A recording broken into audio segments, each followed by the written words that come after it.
Philosophy of Hinduism by Babasaheb Ambedkar. Question 1, Part 1.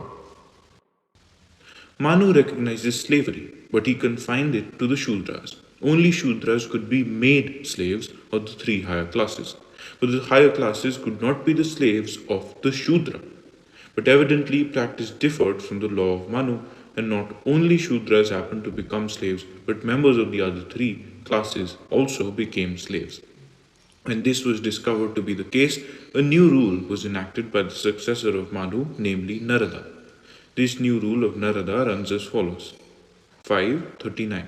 In the inverse order of the four castes, slavery is not ordained except where a man violates the duties peculiar to his caste.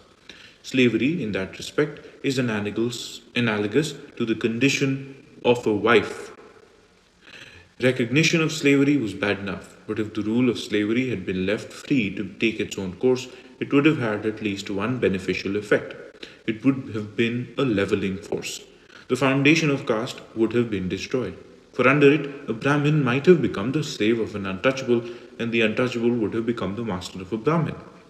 But it was seen that unfettered slavery was an egalitarian principle, and an attempt was made to nullify it. Manu and his successors, therefore, while recognizing slavery, ordained that it shall not be recognized in its inverse order to the Varna system.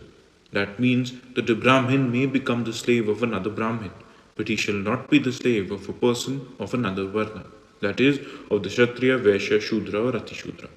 On the other hand, a Brahmin may hold as a slave anyone belonging to the four Varnas.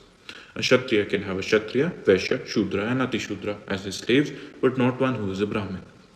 A Vaishya can have a Vaishya, Shudra and Atishudra as his slaves, but not one who is a Brahmin or a Kshatriya. A Shudra can hold a Kshatriya and a Shudra, and an Atishudra can hold an Atishudra as a slave, but not one who is a Brahmin, Kshatriya, Vaishya or Shudra. The end.